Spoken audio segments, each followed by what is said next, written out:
The human face of history is often told through the grand lens of nations, armies, and ideologies. We speak of wars and treaties, of rising and falling empires, but through the eyes of one ordinary man who found himself at the heart of two separate apocalypses. This is the story of Tsutomu Yamaguchi, a man whose incredible journey of survival against impossible odds would eventually give him a profound purpose: to bear witness for the rest of the world. But these large-scale events are built from countless individual lives. And it is in the stories of those individuals that we find history as true meaning, its human heart. The national mood was grim, a reality starkly illustrated by a thought Yamaguchi later admitted to having. He had considered an honor killing for his family with an overdose of sleeping pills. If Japan were to be defeated, this was the world he lived in, one where such a horrific idea could seem like a plausible escape from a future too terrible to imagine. The Enola Gay, soaring through the sky. Drawing on the knowledge from countless air raid drills, he instinctively dove to the ground. Covering his eyes with his hands and jamming his thumbs into his ears, a moment later, his world ceased to exist. He described a blinding, silent flash of light, a sun erupting on Earth, followed by an ear-shattering roar that threw him into the air and tossed him into a nearby ditch. He watched as it dropped a small object attached to two parachutes, like the start of a film at the cinema before the picture has begun. For 3 months, he had been away from home, working in Hiroshima. I thought the mushroom cloud had followed me from Hiroshima, he recalled, and inflicted severe burns across the entire left side of his upper body. Once again, he was less than 2 miles from the hypocenter. He rushed home through the newly devastated streets of his own city, and in a second miracle, found that his wife and infant son had also survived the blast. He worked as a translator for the Allied occupation forces, then as a school teacher, before eventually returning to his engineering career at Mitsubishi. He transformed from a quiet survivor into a vocal advocate for nuclear disarmament, traveling the world and even speaking before the United Nations. In 2009, the Japanese government officially recognized him as he and his family, like so many survivors, endured a lifetime of radiation-related ailments. He rarely spoke of what he had been through, content to put the trauma behind him and focus on the future.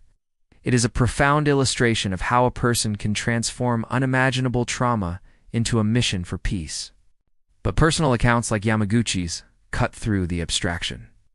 His specific, sensory details, the ruptured eardrums, the journey through a ruined city, the horrifying irony of describing one apocalypse only to be interrupted by another, make the unimaginable real and visceral.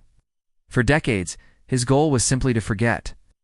But the long-term human cost he witnessed in his own family led him to reinterpret his survival not as a random fluke, but as a destiny that gave his life a unique moral purpose. In the weeks that followed, Yamaguchi endured the full agonizing effects of severe radiation poisoning. After his son, who had also survived the Nagasaki bombing, died of cancer, and as his own health began to decline. It is a testament to the resilience of the human spirit and a solemn reminder that behind the grand sweep of history, it are always individual human beings whose stories we must never forget. Yamaguchi started to see his unique survival not as a matter of chance, but as a profound responsibility. He suffered from high fevers, continuous vomiting, and his hair fell out in clumps. "The reason that I hate the atomic bomb is because of what it does to the dignity of human beings," he stated. Upon receiving his official recognition, he said, "My double radiation exposure is now an official government record. It can tell the younger generation the horrifying history, even after I die."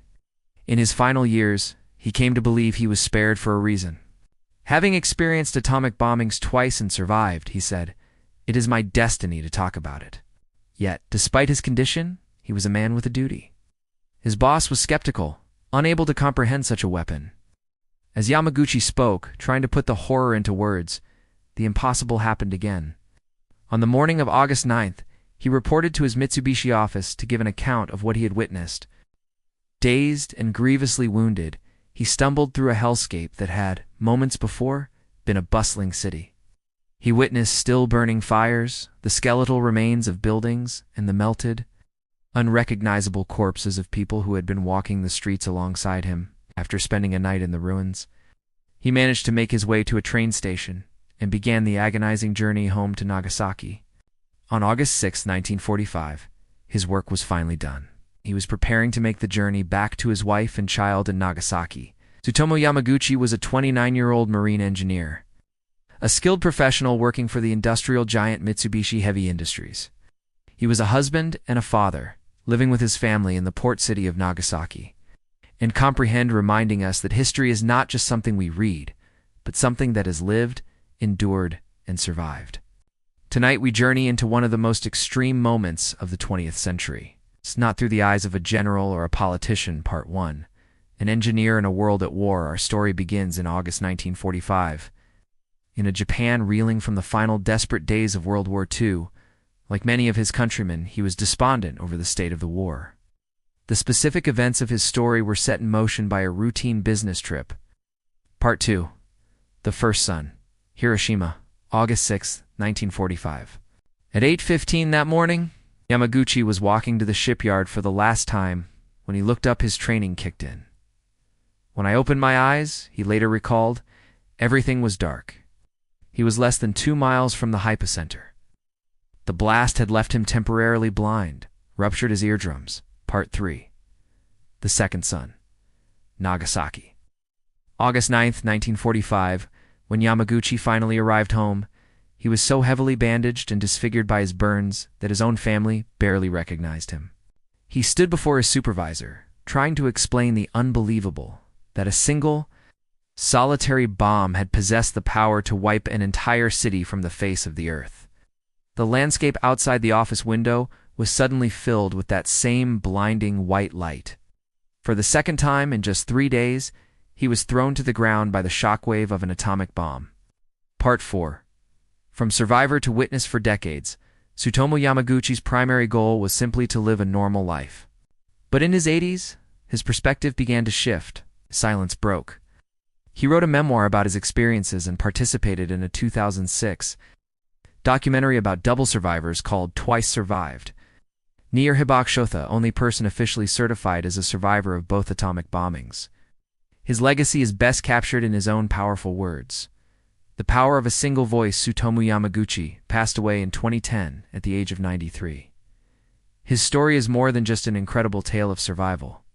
Events like nuclear war are often discussed in abstract terms of geopolitics and military strategy, which can make their true human costs difficult to grasp. His story forces an empathetic, emotional engagement with the reality of nuclear weapons, making his life one of history's most powerful arguments for peace.